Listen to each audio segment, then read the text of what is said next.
है ना।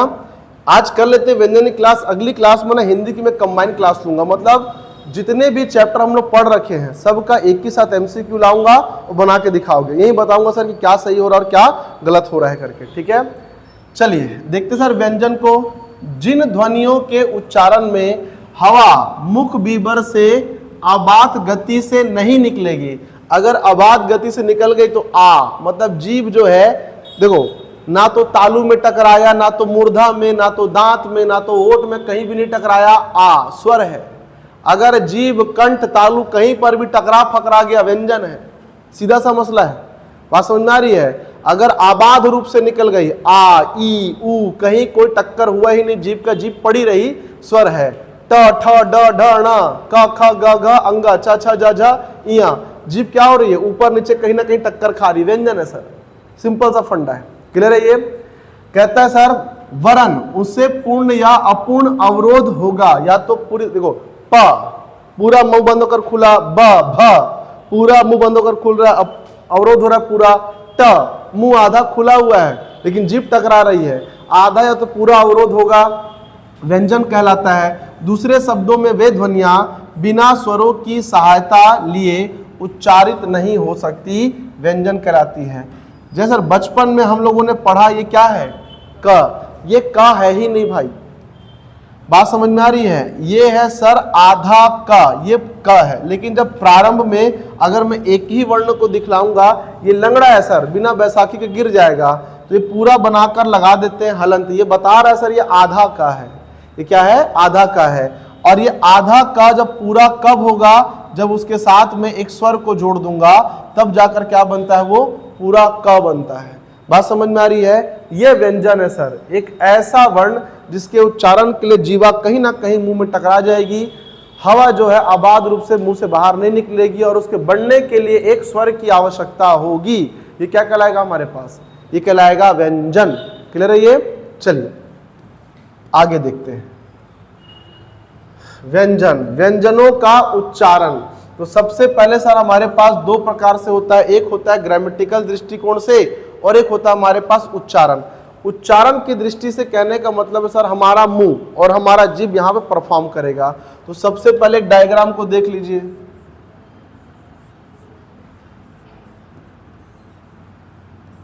वह स्मार्ट बनाते हैं यार, है कि नहीं। अब सर ये हमारी जीभा पड़ी हुई है, नीचे हमारे दांत वगैरह है इस प्रकार से, ठीक। तो ये जो हमारे मुंह का हिस्सा है ना सर, इसके पार्ट होते हैं, मुंह के हिस्से क्या है, पार्ट। ये जो हमारे पास यहाँ पर पार्ट होगा इसे कहा जाता है कंठ। इसके ऊपर आओगे तो कभी यहाँ चेक मत करना, उल्टी वगैरह हो जाएगा, घर जाके चेक करना, ठीक है। तो कंठ से थोड़ा ऊपर आओगे ना, बहुत सॉफ्ट सा पार्ट होता है, बहुत सॉफ्ट सा ऊपर का हिस्सा, कंठ के पास एकदम नॉर्मल सा होगा, नरम सा होगा, इसे कहते हैं कोमल तालु। क्या कहेंगे इसको, कोमल तालु। अगर गुपचुप का साइज बड़ा हो, अगर आप क्रश करो ना, अक्सर वो छिल जाता है, कोमल तालु। जहां से हम गुपचुप को एक्चुअली क्रश करते हैं, यहाँ थोड़ा सा अंदर, यहाँ ये वाला पार्ट, ये होता है सर कठोर तालु। क्या होता है ये, कठोर तालु, ये कहलाएगा हमारे पास कठोर तालु। फिर जो मसूड़े होते हैं सर, मसूड़े, इन्हें कहा जाता है मूर्धा। क्या कहते हैं, मूर्धा। जो दांत है सर उसे कहा जाता है दंत, और ओठ जो होते हैं ओठ, इन्हें कहा जाता है ओष्ठ। क्या कहते हैं इनको, ओष्ठ।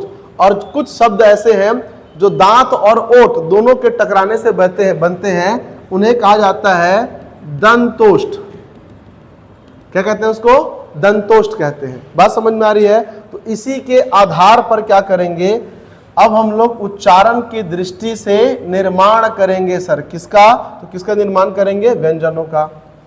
तो सबसे पहले उच्चारण स्थान की दृष्टि से हिंदी व्यंजनों को कितने भागों में बांटा गया है सर, तो 8 भागों में बांटा गया है। पहला है कंठ व्यंजन, जिन व्यंजन ध्वनियों के उच्चारण में जीवा के पिछले भाग से कोमल तालु को स्पर्श किया जाता है, पिछले भाग, जीवा के पिछले भाग से कोमल तालु कंठ के पास को स्पर्श किया जाता है, उसे कहते हैं चलो ध्यान देना, इधर क्या दिया सर हमारे पास, क ख ग घ और अंगा, उसके बाद च छ ज झ इया, उसके बाद ट ठ ड ट ठ ड ड ढ और ण, उसके बाद त थ द ध और न, और उसके बाद प फ ब भ और क्या दिया हुआ है म।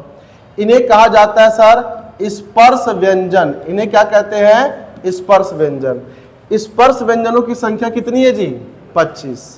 इन्हें कहा जाता है स्पर्श व्यंजन, और स्पर्श व्यंजनों की संख्या कितनी है सर? 25 है। सर ये पेयर होते हैं, देखो 5-5 के पेयर है, दिख रहे हैं हमारे पास। तो पहले क्या आएगा? क ख ग घ अंगा च छ ज झ इया ट ठ ड ढ न त थ द ध न और प फ ब भ म। इसको याद रखना सर, ये ट वाला कहां पर आता है? बीच में आता है। क्लियर है ये? इन्हें कहा जाता है स्पर्श व्यंजन। स्पर्श व्यंजन क्यों कहा जाता है? क्योंकि जीव का ही जो जीव है हमारे मुंह के किसी ना किसी हिस्से को स्पर्श करेगा, तभी इन व्यंजनों क्या होगा? निर्माण होगा। इसीलिए इसका नाम सीधा सीधा क्या रख दिया गया है? स्पर्श व्यंजन रख दिया गया है। सबसे पहले किसको पढ़ेंगे सर हम लोग? कंठ व्यंजन को। तो आप कंठ व्यंजन में कंठ के बारे में बात हो रही है। जीभ का जो पिछला भाग है वो सीधा सीधा किसको टच करेगा? कंठ। और कंठ के पास क्या बताया था? होता है कोमल तालु। क्या होता है? कोमल तालु होता है, जो सबसे जो गुपचुप खाने से अक्सर छिल जाता है कंठ के पास का भाग, या फिर जहां पे कड़वा कड़वा फील होता है ना, वो क्या है हमारे पास? कोमल तालु है। क ख ग घ अंगा। बात समझ में आ रही है? तो ये पहला जो स्पर्श व्यंजन का जो पहला सर वर्ग है, इसको बोलेंगे वर्ग, है ना। पहला वर्ग किस में आता है हमारे पास? कंठ व्यंजन में आएगा। दूसरा तालव्य व्यंजन। अब समझ में आ रहा है? जहां से गुपचुप क्रस होता है ये वाला हिस्सा, उसे कहते हैं तालव्य। तो तालव्य व्यंजन के उच्चारण में जीवा जो होगी वो किसको स्पर्श करती है? तालु को। आप बोल के देखो, च छ ज झ इया। ये हमारे पास आपको सर जो दूसरा वर्ग दिख रहा है व्यंजन का, ये कौन सा है? तालव्य। ये ऊपर में हमारे पास कंठ, क्योंकि जीभ कंठ को छूती है, ये हो जाएगा तालव्य व्यंजन, क्योंकि जीभ किसको छू रही है? तालु को छू रही है। च छ ज झ इया। अब स्पर्श व्यंजन के बाद मैं आपको नीचे में दो और व्यंजन पढ़ाया था, एक ऊष्मीय व्यंजन और दो अंतःस्थायी व्यंजन, य र ल व, य र ल व और श श श और क्या था जी? ह था। ये अंतःस्थायी व्यंजन, क्योंकि जो आवाज है बहुत थोड़ी सी मुंह से बाहर निकलती, व्यंजन का निर्माण हो जाता है। इसको बोलते हैं सर हम लोग ऊष्मीय व्यंजन। क्या कहते हैं इसको? ऊष्मीय व्यंजन, क्योंकि इसके उच्चारण में बहुत ऊष्मा लगानी पड़ती है। श श श और ह। ह को हम बिना ऊष्मा लगाए बोले नहीं सकते। ह मजा ही नहीं आएगा। ह आवाज लगाना ही पड़ेगा, इसलिए वो ऊष्मा। क्लियर है ये? सर आता हमारे पास तालव्य व्यंजन। तो च छ ज झ या श और य, एक इसमें आएगा सर तालव्य व्यंजन में। य बोलोगे तो भी जीभ टकराएगी, और क्या बोलोगे? श तो भी क्या होगा? जीभ ऊपर में टकराता है, श शक्कर का। तो ये हमारे पास तालव्य व्यंजन। अब आता है सर मूर्धन्य व्यंजन। क्या आता है? मूर्धन्य व्यंजन। कठोर तालु के मध्य भाग को कहा जाता है मूर्धा। जो हमारे पास कठोर भाग है उसके मध्य भाग को बोलते हैं मूर्धा। जब जीवा की उल्टी हुई नोक का निचला भाग मूर्धा को स्पर्श करता है, ऐसी स्थिति में उत्पन्न ध्वनि को मूर्धन्य व्यंजन कहा जाता है। आप ट बोल के देखो, जीभ क्या होगी? उल्टेगी। ट ठ ड ढ ण। बिना जीभ उल्टा किए आप बोल ही नहीं सकते इसको। और जब भी जीभ उल्टा करोगे, जहां गुपचुप को क्रश करता है सबसे हार्ड वाला पॉइंट, उसके निचले वाले पॉइंट क्या करता है? वो टच करता है, उसे ही कहा जाता है मूर्धा। क्या कहेंगे उसे हम लोग? मूर्धा। तो कठोर तालु के मध्य भाग को कहा जाता है मूर्धा, जिससे गुपचुप को क्रश करते हैं और जीभ को उल्टा करके क्या करते हैं? उस पर मारा जाता है। च क्या जीभ? ट ठ ड ढ ण, इसे कहा जाता है मूर्धन्य व्यंजन। आप जीभ पकड़कर प्रयास करना ट बोलने का, नहीं बोल सकते। प्रयास करना कि जीभ उठे ही ना और ट बोल लो, नहीं बोल सकते। जीभ मुड़े ही ना, ट बोल लो, नहीं बोल सकते। तो सर जीभ जब मुड़ कर मारेगी, मुड़ कर क्या करेगी? उल्टा तालु पर मारेगी। मुड़ जाती है इसलिए क्या हो गया? मूर्धा। मुड़ गई इसलिए क्या हो गया? मूर्धा। तो मुड़ेगी कब सर? बोल के देख लो, ट ठ ड ढ ण। त में आप नहीं मुड़ सकते, ट बन जाएगा वो, है कि नहीं? आप जीभ को मोड़कर त बोल के दिखा दो, और ट बन जाएगा। बात समझ में आ रही है सर? तो हमारे पास स्पर्श व्यंजन में जो पहला वर्ग होता है क कंठ से आ रहा है, कंठ व्यंजन। च ये किससे आ रहा है सर? तो तालव्य से आ रहा है, तालु से, और उसके बाद जीभ मुड़ रही है। ट ये किससे आएगा सर हमारे पास? ये आएगा, मुड़ गई मतलब मूर्धा। ये क्या हो गया जी? मूर्धा हो गया। क्लियर है ये? चलिए आगे बढ़ते हैं सर हम लोग इसमें।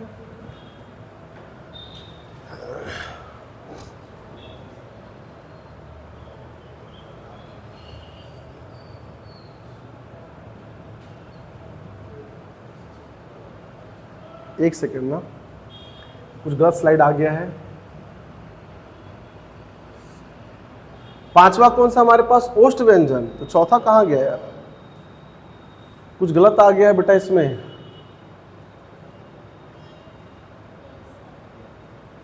इसमें एक स्लाइड गलत आ गया है। चौथा क्या हो गया? इसमें से गायब हो गया है। कौन सा है? दंत व्यंजन। चलो हाँ, चौथा देख लो भाई इसको भी। तो हमारे पास त, थ, द, ध और क्या है? न। ये हमारे पास क्या है सर? दंत व्यंजन है, जो हमारे चौथे नंबर क्या था? व्यंजन था। इसके उच्चारण में जो हमारी जीभ होती है वो किस पे टकरा रही होती है? दांत पे। आप देखो त, थ, द, ध, न, जीभ टकरा कहां रही है जी? दांत पे। बिना दांत पे टकराए आप त बोल ही नहीं पाओगे, है ना। इसीलिए जिसका दांत नहीं होता वो तोतलाता है, ठीक है। त, थ, द, ध, न, आप देखो इनके उच्चारण पे जो जीभ है वो सीधा कहां टकरा रही है? दांतों पे। आप जीभ को उल्टा करके त नहीं बोल सकते, क्या निकल जाएगा? वो ट निकल जाएगा। तो जब जीवा जो होती है दांतों को स्पर्श करती है, ऐसे जो उच्चारण होते हैं व्यंजन, उन्हें कहा जाता है दंत व्यंजन। उसके बाद आता है सर हमारे पास ओष्ठ व्यंजन। कौन से आते हैं? ओष्ठ व्यंजन। ओष्ठ व्यंजन जब क्या हो जाए? दोनों ओठ उच्चारण के समय एक दूसरे से मिल जाते हैं, उन्हें कहा जाता है ओष्ठ व्यंजन। आप बोल के देखिए, प, फ, ब, भ, म। बिना ओठों को चिपकाए हम लोग प बोल ही नहीं सकते। मुंह बंद ना हो और प बोल के दिखा लो, आप नहीं बोल सकते। तो जब सर हम लोग क्या करते हैं? ओठों के उपयोग से व्यंजन को बनाते हैं। प, फ, ब, भ, म बिना ओठों के उपयोग के नहीं बोल सकते। वो व्यंजन क्या हो गया सर हमारे पास? ओष्ठ व्यंजन। तो पहले हमारे पास क्या हुआ सर? तो स्पर्श व्यंजन हुआ। स्पर्श व्यंजन में मुख्यतः कितने होंगे सर? 8 होंगे। और 8 व्यंजनों में जो पहला व्यंजन होगा कंठ व्यंजन। कंठ के बाद तालु व्यंजन, क से कंठ, उसके बाद त से क्या होगा जी? अगला में कौन सा है? तालु व्यंजन। तालु व्यंजन कौन कौन सा होगा? च वाला, च, छ, ज वाला। उसके बाद मूर्धा, ट, ठ, ड वाला। उसके बाद त, थ, द, न वाला दंत व्यंजन। फिर प, फ, ब, भ, म वाला कौन सा व्यंजन? ओष्ठ व्यंजन। सर लाइन से याद हो गया अपने को? पहला कंठ होगा, फिर तालु होगा, मूर्धा होगा, दंत होगा और क्या होगा? ओष्ठ होगा। अब सर ये हमारे पास 5 व्यंजन तो बन गए। अब उसके बाद क्या होगा सर? तो 2 व्यंजनों को एक साथ मिलाओ, दांत का भी उपयोग हो और ओठ का भी उपयोग हो तो दंतोष्ठ हो जाएगा। जिन व्यंजनों के उच्चारण में निचला ओठ दांतों को स्पर्श करता है क्या कहलाता है? वो दंतोष्ठ व्यंजन कहलाता है। एक ही है भाई हमारे पास, व, और कुछ बनता ही नहीं है। व, ऊपर का दांत और नीचे का ओठ क्या हो गया? ओष्ठ व्यंजन हो गया। उसके बाद आता सर हमारे पास वत्स। वत्स यानी होता है मसूड़ा। क्या होगा? मसूड़ा। थोड़ा करेक्शन करना। जिन व्यंजनों के उच्चारण में जीवा ऊपरी मसूड़ों वत्स को स्पर्श करती है, वत्स व्यंजन कहलाती है। जैसे न, अगर मैं न बोलूंगा तो प्रॉपर मसूड़ों को ही टच करेगा मेरा दांत। र, भले लहरा रही है मेरी जीभ पर टच किसको करेगी? मसूड़ों को। और ल में भी क्या हो रहा है? प्रॉपर मेरे मसूड़े ही टच हो रहे हैं। न, र और ल, ये जो हमारे पास 3 व्यंजन होंगे वो क्या होंगे सर? वत्स व्यंजन हो। क्या होंगे? वत्स व्यंजन। 8वां जो हमारे पास होता है उसे कहते हैं सर ऊष्मीय। ऊष्मीय या फिर स्वरयंत्र मुखी व्यंजन। एक ऐसा व्यंजन जो मुंह के सारे यंत्रों से क्या होता है? स्वतंत्र होता है। स्वरयंत्र मुखी व्यंजन, उसको बोलते हैं हम लोग ह। क्या बोलते हैं उसको? ह, ठीक है। उसको बोलते हैं स्वरयंत्र मुखी। स्वरों को उच्चारित करने वाले यंत्रों से मुक्त होने वाला व्यंजन क्या कहलाता है? स्वरयंत्र मुखी व्यंजन। स्वरयंत्र मुखी या फिर काकल्य व्यंजन, ये सब इंपॉर्टेंट पॉइंट है सर, ये सब क्या है, इंपॉर्टेंट पॉइंट है। स्वरयंत्र मुखी या फिर काकल्य व्यंजन, जिन व्यंजनों के उच्चारण में अंदर से आती हुई श्वास तीव्र वेग से स्वरयंत्र मुख पर संघर्ष उत्पन्न करते हुए बाहर निकल जाती है, स्वरयंत्र मुखी कहलाती है। कौन सा हमारे पास सर, हा है। कौन सा है, हा है। क्लियर है ये। तो उच्चारण के दृष्टिकोण से व्यंजन के कितने पार्ट हुए, 8। सबसे पहला सर अपने मुंह से स्टार्ट करेंगे। सबसे पहले कंठ होगा, कंठ व्यंजन, फिर तालु होता है, तालव्य व्यंजन, पानी पियो लेके, ठीक है। कंठ होगा, कंठ व्यंजन, फिर तालु होगा, तालव्य व्यंजन, फिर मूर्धा होगा, मूर्धन्य व्यंजन, फिर चौथा होगा दांत, दंत व्यंजन, पांचवा होगा ओठ, ओष्ठ व्यंजन, फिर दांत और ओष्ठ, दंतोष्ठ, उसके बाद मसूड़ा छूट गया था, वत्स व्यंजन, और बिना किसी स्वंत्र का उपयोग किए हुए स्वरयंत्र मुखी व्यंजन। सर 5 तो हमारे पास वो क, फिर च, फिर ट, थ और फ से निकल आता है। उसके बाद हमारे पास बनता है सर ओष्ठ व्यंजन, प फ ब 5वां जो था, 6वां बनेगा दंतोष्ठ, एक ही ठो व। क्लियर है ये। फिर वत्स व्यंजन, न, र, ल दांत वाला, और स्वरयंत्र मुखी केवल एक ठो, कौन सा, हा वाला। हो गया सर हमारे पास व्यंजनों के उच्चारण के दृष्टिकोण से। अब इससे जब क्वेश्चन आएगा ना तो आपको लिख देगा ल, आपको लिख देगा ह, आपको लिख देगा क और आपको लिख देगा ट। पूछेगा सर इन सब व्यंजनों में से मूर्धन्य व्यंजन कौन सा है। मूर्धा जानते हो, जीभ क्या हो जाएगा, मुड़ के ऊपर। क कंठ से टकरा रहा है सर, कंठ व्यंजन है। ह स्वरयंत्र मुखी व्यंजन है। त सर दांतों से टकरा गया, दंत व्यंजन है। बचा हमारे पास च, क्या बचा, च नहीं सॉरी, ट। ट जीभ क्या हो गई, उल्टी हो गई, उल्टी हो गई सर, व्यंजन कौन सा हो गया, मूर्धन्य व्यंजन। मुड़ गई जीभ मतलब मूर्धन्य व्यंजन। बात समझ में आ रही है। तो हम लोग अपने मुंह के अंदर के वेरिएशन को जान गए। अब सर कुछ भी दे क्लास में ही पढ़ के, अच्छा ट जीभ मुड़ गई, मुर्दा है। त दांत से टकरा गई, दंत है। प दोनों होठ टकरा गए, ओष्ठ है। व दांत से होठ टकरा गया, दंतोष्ठ है। ह अचानक से बाहर निकल गई, क्या है जी, स्वरयंत्र मुखी है। बात समझ में आ रही है। और सर न की टकरारी किससे, मसूड़ों से, क्या है, मूर्धा, सॉरी वत्स, क्या हो गया, वत्स व्यंजन। बात समझ में आ रहा है। बस इतना सा करना है जी। काकल्य व्यंजन और स्वरयंत्र मुखी व्यंजन क्या होता है, तो हा से होता है। क्लियर है ये। चलिए बढ़िया। अब सर व्यंजनों को देखते हैं हम लोग आगे ग्रामर के दृष्टिकोण से, या घोषत्व के आधार पर दिया हुआ है, ग्रामर के दृष्टिकोण से देख लेते हैं। व्यंजनों के प्रकार, स्पर्श, अनुशासी, उत्क्षिप्त व्यंजन, हाँ ठीक, इधर से देख लेते हैं, है ना। अब यार व्यंजनों के प्रकार देख लेते हैं सर, व्यंजनों के प्रकार देख लेते हैं। या इसको रुक जाओ, व्यंजनों के प्रकार बताता हूं अगली क्लास में। हम लोग क्या करते हैं, आज व्यंजनों को देख लेते हैं सर घोषत्व, अघोषत्व के आधार पर और प्राणत्व के आधार पर देख लेते हैं। क्लियर है ये। घोषत्व, क्योंकि स्लाइड्स में से दिक्कत हो गई है इसमें। घोषत्व के आधार पर, घोष का अर्थ होता है स्वरंत्रियों में ध्वनि का कंपन होना और न होना। क्लियर है ये। तो हमारे पास स्पर्श व्यंजन है, स्पर्श व्यंजन, इसी को आपको समझना है सर। पहले क, ख, ग, घ और अंग, च, छ, ज, झ, इय, ट, ठ, ड, ढ और ण। उसके बाद त, थ, द, ध, न, प, फ, ब, भ और म। कितना सर हमारे पास, 25 है। क्लियर है ये। अब ये सब वर्ग है सर। तो किसी भी स्पर्श व्यंजन का जो अंतिम स्तंभ होता है इसे कहते हैं सर अनुनासिक। क्या कहेंगे इसको हम लोग, अनुनासिक। किसी भी स्पर्श व्यंजन का वर्ग का जो 5वां वर्ण होता है सब क्या होते हैं, अनुनासिक। याद रखना। देखो अंगा, आवाज कहां से आई, नाक से, नाक से तो अनुनासिक। इया नाक से, णा नाक से, न नाक से, और मां भी किससे आ रहा है, नाक से। तो जो नाक से निकल गया सर क्या हो गया, वो अनुनासिक हो गया। इसके बाद एक होता है अघोष और एक क्या होता है जी, घोष। इस घोष को ही कहा जाता है सघोष। अघोष मतलब आवाज कम निकले और सघोष मतलब आवाज ज्यादा निकले, जोर से निकले, खेल खत्म। जिन व्यंजनों के उच्चारण में स्वरंत्रिकों में कंपन ना हो, वाइब्रेशन ना हो, अघोष होंगे।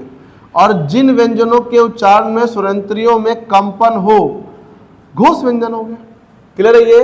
अब सर प्रत्येक वर्ग का पहला और दूसरा, प्रत्येक वर्ग का पहला और दूसरा, ये जो होता है सर, ये होता है अघोष। ये क्या होगा? अघोष।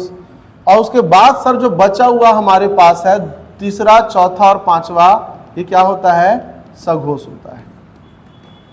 जब तक नहीं पढ़े थे सर समस्या थी, अब पढ़ चुके हैं, अब समस्या नहीं होनी चाहिए।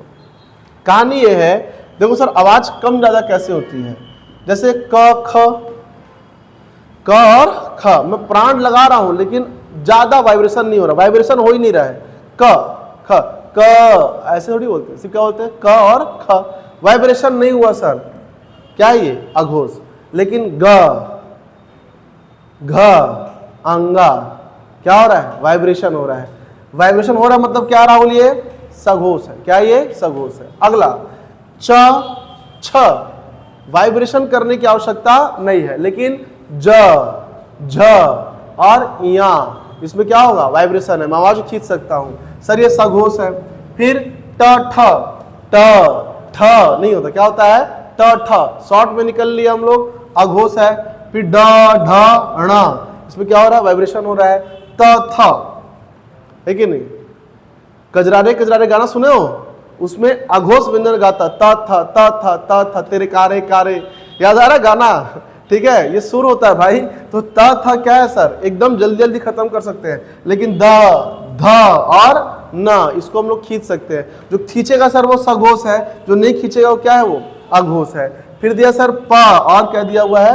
फ, तो प फ होता है, लेकिन ब, भ और क्या होता है? म होता है। इसको खींच सकते हैं, गले में वाइब्रेशन आ गया, वो सर क्या है? वो सघोष है या फिर घोष है। अपने को इतना तो याद रखना पड़ेगा भाई, पढ़ना पड़ेगा कि सर किसी भी स्पर्श व्यंजन के वर्गों का प्रथम दो वर्ण जो होता है अघोष, बाकी के तीन क्या होते हैं? सघोष होते हैं। अपना इससे भी काम हो जाएगा। और अगर मैं क से म वर्ग व्यंजन को जानता हूं, संख्या कितनी होती है सर? 25। आखिरी वाला सब क्या होगा? अनुनासिक होगा। क्लियर है ये? क ख ग घ अंगा च छ ज झ इया ट ठ ड ढ न त थ द द न प प ब ब म। और अगर समझ में ना आए तो जाकर मिर्जापुर देख लेना, गुड्डू भैया एक मर्डर करने से पहले क्या करते हैं? पूरा ककहरा सुनाते हैं। बात समझ में आ रहा है? क ख ग घ सुने कि नहीं सुने हो? नहीं सुने हो क्या? अरे देखो जाके मिर्जापुर यार, बढ़िया सीरीज है। ठीक है, गुड्डू भैया सुनाते हैं। नहीं सुनाता है क्या? नहीं देखे हो यार? झूठ मत बोलना, लड़के लोग नहीं देखे हो मिर्जापुर, ऐसा हो नहीं सकता है ना। मैं नहीं देखा हूं, बस मैं उतना ही देखा था। टीचर होना यार मेरे को वैसे भी याद रहता है। चलिए आते हैं बेटा, एक तो हमारे पास घोष था और एक क्या था? अघोष। अब आते हैं सर किसके आधार पर? प्राणत्व के आधार पर, कि मतलब किस ध्वनि को बोलने में मैं कितना प्राण लगाता हूं। जैसे क को बोलने में सर उतना ज्यादा प्रेशर नहीं लगा, लेकिन ख बोल के दिखाओ, बिना प्रेशर लगाए आप ख बोल ही नहीं सकते। क, ख है ना, उसके ग, घ, घ में भी क्या लगाना पड़ेगा? प्रेशर लगाना पड़ेगा। अंग बिना प्रेशर को जाएगा। बात समझ में आ रही है? च, छ को बिना प्रेशर के बोल सकते, लेकिन छ को नहीं बोल सकता। च, छ, ज है जो बिना प्रेशर के बोल सकता हूं, च, छ, ज, लेकिन झ जो है बिना प्रेशर को नहीं बोल सकता मैं। च, छ, ज, झ, इया, इना बिना, इया जो है बिना प्रेशर के बोला जा सकता है। तो सर जिसमें प्रेशर लगेगा वो महाप्राण, उसमें प्राण की आवश्यकता ज्यादा है। जिसमें प्रेशर नहीं लगेगा वो क्या हो जाएगा? अल्प प्राण। खेल खत्म इतने में। फिर से लिख लेते एक बार, क, ख, ग, घ और अंगा, च, छ, ज, झ और इया, ट, ठ, ड, ढ और ण, त, थ, द, ध और न, प, फ, ब, भ और क्या हो गया? म हो गया। आप स्वयं बोल के देखो सर, मैं लाल पेन ले लिया हूं, इससे अपन एक ठोक को निकाल लेते, अल्प प्राण जो बच गया सब क्या होंगे? महाप्राण। क, ख बोल रहा हूं, प्रेशर ज्यादा किस में लगा? क में कि ख में? ख में। सर ये ज्यादा प्रेशर लिया, महाप्राण। फिर ग, घ, ग और घ किसमें लग रहा है? घ। प्रेशर इसमें लगा सर, हो गया सर महाप्राण। ये दो महाप्राण हो गए और सर जो बाकी बच गया वो सब क्या है? अल्पप्राण है। बस सीरीज सर, सीरीज है। उसी के बाद ये जो हमारे पास जितने भी दूसरे हैं ना सर, दूसरा और चौथा, ये सब के सब क्या है सर?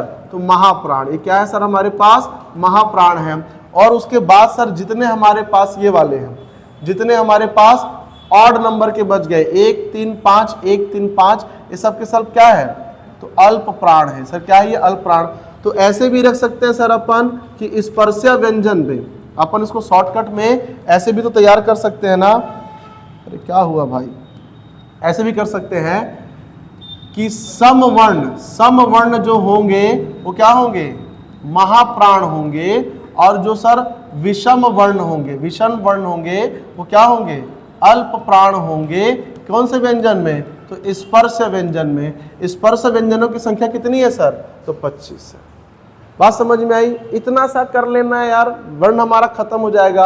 अब भाई व्यंजन संधि में जो व्यंजन हमारे पास दिया हुआ है, एक हमारे पास उसकी बनावट के आधार पर दिया हुआ है, उसको अगली क्लास में करा दूंगा। ठीक है, अगली क्लास में। और उसमें करेंगे हम लोग प्रीवियस ईयर के हिंदी के क्वेश्चंस, जितने सब लगाएंगे, फिर देखते हैं क्या होता है। ठीक है, आज तक क्लोज करते हैं। ठीक, इसको पढ़े थे अभी।